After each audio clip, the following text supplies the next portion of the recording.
গতকাল এমন একটা প্রশ্ন আসছে আমার কাছে, আমি তালাক সম্পর্কে কথাটা মনোযোগ দিয়ে শুনবেন। এখানে অবিবাহিত কারা আছো? হাত তোলো তো, অবিবাহিত কারা আছো? ঠিক আছে। আরে হাসার কি, যে এই বাঙালি যেটাই কই এটা হাসে, কি দুনিয়াটা কৌতুক বানাবে।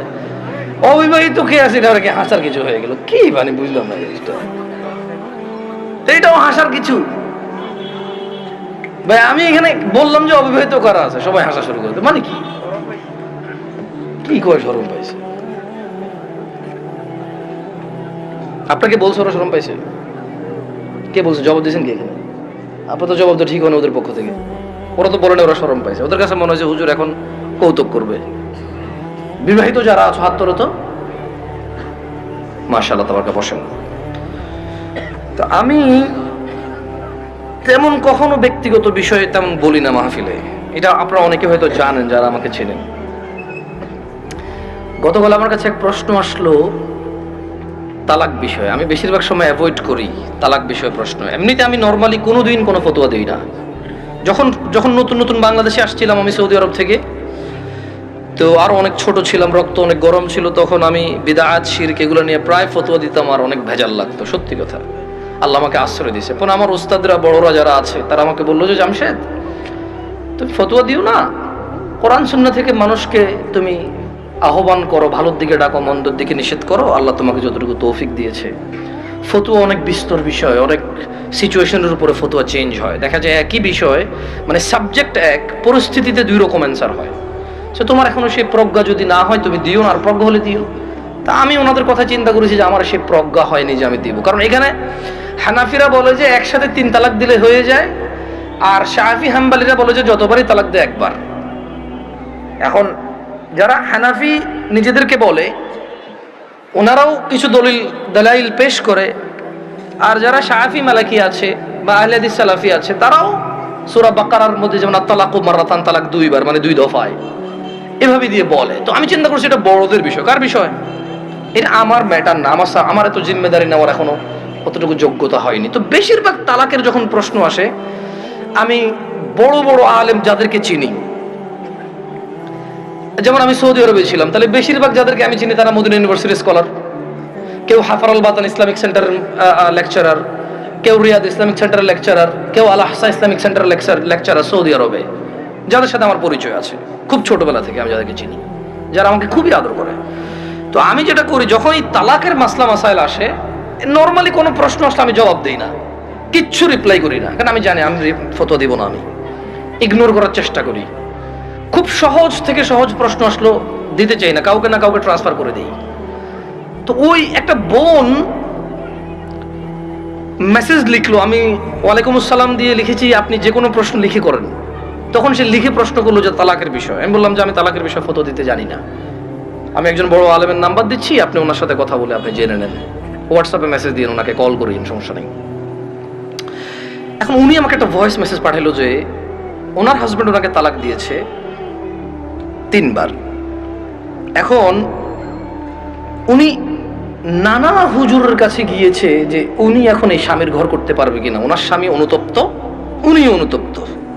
আমার বোনরা শুনছে তো? না, আমার বোনরা শুনছে তো? বিবাহিত ভাইরা শুনছেন তো?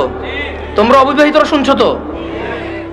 আমি তোমাদেরকে আজকে এমন এক গল্প শোনাচ্ছি গতকালের, যেটা তোমার সারা জীবনের শিক্ষণীয় হতে পারে।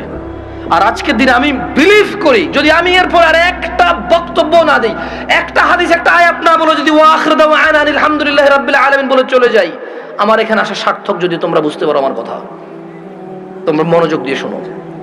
তো বললো যে আমি বেশ কিছু হুজুরের কাছে যতটুকু আমাকে বলেছে যে আমি আহমদুল্লাহ হুজুরকে মেসেজ করেছি, উনি রিপ্লাই করেনি, আমি আজহারি হুজুরকে মেসেজ করেছি, রিপ্লাই করেনি, আমি আব্দুর রাজাক বিন ইউসুফ হুজুরকে মেসেজ করেছি, উনি রিপ্লাই করেনি, আমি কুয়াকাটা হুজুরকে মেসেজ করেছি, রিপ্লাই করেনি, আপনি জামশেদ মজুমদারের ফেসবুকে মেসেজ করেছি, রিপ্লাই করেননি, এর মধ্যে কেউ রিপ্লাই দেয়নি। আপনি আমাকে ওয়ালাইকুম আসসালাম রিপ্লাই দিয়েছেন হোয়াটসঅ্যাপে মেসেজ দেওয়াতে। আমাকে একজন হুজুর বলল আমি আমার স্বামীর সাথে থাকতে পারবো একটা হারাম কাজের মাধ্যমে। কি কাজের মাধ্যমে? হারাম কাজের মাধ্যমে। আমি চিন্তা করলাম, হুজুর যদি বলে হারাম কাজের মাধ্যমে থাকতে পারে, তাহলে হুজুর নিজে তো এটাকে হারাম বলছে, জিনিসটা কি? তখন আমি বোনকে আর সাহস করে কিছু না বলে আমি শেখ মুস্তাফিজুর রহমান বিন আব্দুল আজিজ আল মাদানী হাফিজাহুল্লাহ, উনি সৌদি আরবে হাফারুল বাতান ইসলামিক সেন্টারে ছিল, খুব আদর করে আমাকে। আমি বললাম যে আমি একজন বড় আলেমের নাম্বার দিচ্ছি, আপনি ওনাকে কল দিয়ে আপনার মাসালাটা জেনে নেন, আমাকে আপনার পুরো কথা খুলে বলার দরকার নাই, আপনি ওনার সাথে ডিসকাস করেন। ঠিক 2 ঘন্টা বা 3 ঘন্টা পর উনি আমাকে মেসেজ দিল যে হুজুর আমি একটু আপনার সাথে কথা বলতে চাই। আমি বললাম যে আমি আপনার সাথে কথা বলবো না, আমি আপনাকে যার নাম্বার দিয়েছি যদি ওনার কথায় আপনার কিছু বুঝে না আসে তাহলে আমার কথা আপনার বুঝে আসবে না। বলে যে না হুজুর, ওনার সাথে আমার স্বামী কথা বলেছে, তবে আমার স্বামী একটা বিষয় গোপন করে কথা বলেছে, গোপন করে কথা বলার পরেও হুজুর বলেছে যে তালাক হয়ে গেছে, কিন্তু এখন আমার স্বামী হাফেজে কোরআন, আলেম পাস, আমার স্বামী বলছে তালাক হয় নাই।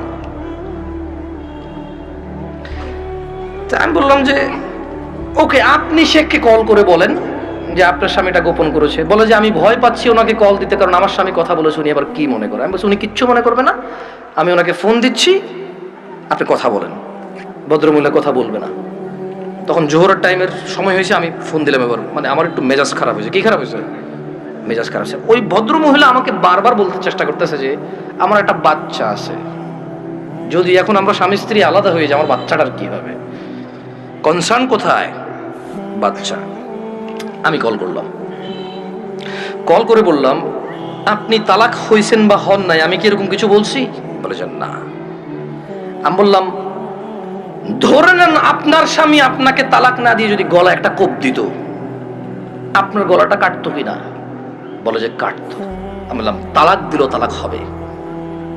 এবারে হুঁশে দিছে না বেহুঁশে দিছে, রাগ করে দিছে না আদর করে দিছে, মজা করে দিছে নাকি দুষ্টামি করে দিছে, এইটা ম্যাটার না। আপনার স্বামী যদি আপনাকে 5 তলা বিল্ডিং থেকে রাগ করে অথবা রাগ না করে হাসি মুখে অথবা দুষ্টামি করে যদি আপনাকে ধাক্কা দিত, আপনি কি পড়তেন 5 তলা থেকে? বলে যে পড়তাম। তাহলে আপনার কেন মনে হচ্ছে না যে আপনার স্বামী আপনাকে রাগের মাথায় তালাক দিলে হবে না?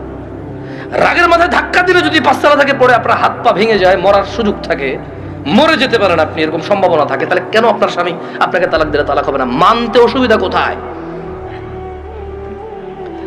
যে আল্লাহ আপনার এই স্বামীকে কবুল বলার পরে ওর সাথে থাকা বৈধ করেছে, সে আল্লাহই তো 3 তালাক পরিপূর্ণ হয়ে গেলে থাকাটা অবৈধ করেছে।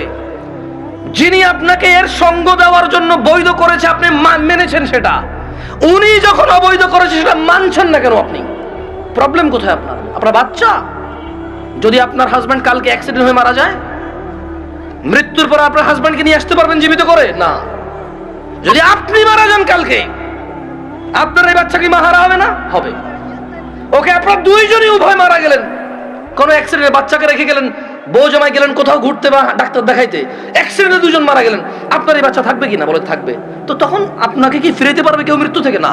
তা আপনি কেন আল্লাহর বিধান মানতে এত অসুবিধা হচ্ছে যদি পরিপূর্ণ তালাক হয় আপনার?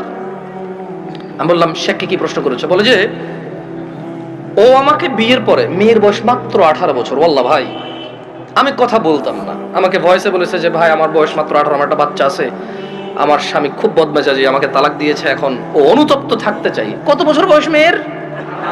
শুধু 18, একটা বাচ্চার মা। যে বাচ্চা, ওই বাচ্চার বয়স আমাকে বলেছে যে 3 মাস বা 3 বছর, আমার সঠিক মনে নাই, এরকম কিছু বলেছে। আমি বললাম আপনি কি মানে নিজে নিজে পছন্দ করে বিয়ে করেছেন নাকি বাবা মা পছন্দ করে বিয়ে দিয়েছে? বললো যে বাবা মা পছন্দ করে বিয়ে দিয়েছে। আমি বললাম বিয়ের আগে স্বামীকে চিনতেন না? বলে যে না। আমি বললাম আপনার স্বামী নামাজ পড়ে না, ঠিক না? বলে যে হ্যাঁ। আমি বললাম আপনার স্বামী তো নামাজ পড়ে না, ঠিক না? হ্যাঁ। আমি বললাম আপনার স্বামী হুজুর আলেম এগুলো বলে লাভ কি, হাফেজ বলে লাভ কি? ও তো নামাজই পড়ে না, ও তো ধর্মর কোনো মূল্যায়নই করে না। ও আপনাকে তালাক দেয় আবার রাখে, আবার তালাক দেয় আবার রাখে, আবার তালাক দেয় আবার রাখে, এখনো আপনাকে রাখতে রাজি আর আপনি ওর কাছে থাকতে রাজি। তো বললো যে প্রথমে একদিন তালাক দিল, তালাক দেওয়ার পর ওনার স্বামী বিলিভ করে একসাথে 3 তালাক দিলে তালাক হয়ে যায়। ওনার স্বামীর এটা দেখেন, আমি আবার বলি, এটা আমি বলছি না, উনি বলছে যে ওনার স্বামী হাফেজ এবং আলেম পাশ মেবি, বা হাফেজ এটা কনফার্ম আমি। তো বললো যে উনি জানে যে এক বৈঠকে 3 বার তালাক দিলে তালাক হয়ে যায়, কিন্তু শেখ মুস্তাফিজুর রহমান বিন আব্দুল আজিজ মাদানীকে যখন ফোন করেছে তখন উনি বলেছে আচ্ছা ধরলাম একবার, 3টাকে কয়বার ধরলাম? 1 বৈঠক ধরলাম। বলে যে আপনাকে আদ দিছে, বলে যে হ্যাঁ আরেকবার দিছে, বলে যে ওটাকে আবাদ ধরলাম, বলে যে আদ দিছে, বলে যে সে গোপন করছে, কিন্তু সে একদিন আমাকে বলছে তোমাকে আমি তালাক দিলাম, তুমি যাচ্ছ না কেন? এই কথাটুকু শেখের কাছে সে গোপন করেছে। কি করেছে? শেখ নাকি তখন প্রশ্ন করেছে, আপনি যদি হানাফি মাসলাকের হন, জীবন যদি হানাফি বিধান অনুযায়ী চলেন, আর আপনার স্বামী নিজে যেহেতু হাফেজ বা আলেম, ও তো এটা জানে যে এক বৈঠকে 3 বার দিলে হয়ে যাচ্ছে, আর কোরআন সুন্নাহ অনুযায়ী যদি আপনি শাফি মালিকের দিকে আসেন, সেই ক্ষেত্রে ওনারা এক বৈঠকে যতবারই দেয়, কয়বার ধরে? একবার। তো বলো যে অনেক সময় আমরা ফতোয়া দেই যে ঠিক আছে, মানে আপনি হানাফি কোনো বড় বিজ্ঞ আলেম থেকে, মাদ্রাসা থেকে ফতোয়া নিয়ে ওনারা লিখিত ফতোয়া দেয় কি, সেটা আপনি জেনে নেন। মানে তালাক নিয়ে তেমন কেউ ভেজাল করতে চায় না, কারণ মারামারি কাটাকাটি হয়ে যাবে, বোঝেন নাই, মিছিল মিটিং হয়ে যাবে। এক গ্রুপ বলবে তালাক হয়ে গেছে, আরেক বলবো হয় নাই, বলবে যে জানা করতেছে ও মহুজুরের কথায়। ভাই এটা বিশাল বড় একটা প্রবলেম, বুঝছেন না, বোঝেন নাই? সত্যি আমার পক্ষে সলভ করা সম্ভব না। তখন আমি ওই বোনকে বললাম যদি আপনার তালাক হয়ে যায়, চলে যান, ইদ্যত পালন করে কোথাও বিয়ে বসে যাইয়েন, আর পরবর্তী স্বামীর যত্ন নিয়েন। এটা করে দিয়েছে। তো আমি মহিলাকে বললাম যে আপনার তালাক হয়েছে বা হয় নাই, ফতো দেওয়ার আমার যোগ্যতা নাই। আপনি যদি মনে করেন আপনার স্বামী গোপন করেছে শেখের সাথে, তালাক একবার তালাক দিছে যেটা গোপন করেছে, আপনি ওনার সাথেই কথা বলেন। তো আমি আমার বোনদেরকে বলবো, বোন ও আচ্ছা, আমি ওই মেয়েটাকে এতটুকু বললাম যে যেই ছেলে আপনাকে 3 বার তালাক দিল, 3 বার, আপনার কাছে কেন মনে হয় ও 4র্থবার দিবে না? আবার আপনার কাছে কেন মনে হলো যে ও 4র্থবার দিবে না? আর এই তো আপনি এই স্বামী ছাড়া থাকতে পারবেন না, আপনার একটা বাচ্চা আছে, কেন আপনি স্বামীর সাথে এমন ব্যবহার করলেন যে ও তালাক পর্যন্ত গিয়ে পৌঁছালো? ওর উপায় কি? ওই বেচারার উপায় কি? ধরলামও খারাপ, ওর চেয়ে নিকৃষ্ট পুরুষ আর এই পৃথিবীতে আমি ধরে নিলাম। আপনি যদি ওর সাথে এমন ব্যবহার করেন যে ও তালাক দেওয়া ছাড়া রেখে উপায় নাই, একটা ঘরে আগুন লেগে গেছে, বের হবে না মানুষ বের হবে না? এই দরজা বন্ধ, সেই দরজা বন্ধ, সেই দরজা বন্ধ, জানালা দিয়ে হলো তো মানুষ বের হবে না? তা আপনি এমন এক সংসারের মধ্যে কেরেঙ্গাল লাগাই দিয়েছেন, কিচ্ছা কাহিনী লাগাই দিয়েছেন, এমন এক অশান্তি লাগাই দিয়েছেন, ও আর তালাক ছাড়া বেরোতে পারছে না এখান থেকে। এমন করলেন কেন? এই যে এখন কান্নাকাটি করতেছেন, এমন করলেন কেন? এই যে বলতেছেন আমি এখন ধৈর্য ধরবো, আমি আর মুখে মুখে বলবো না,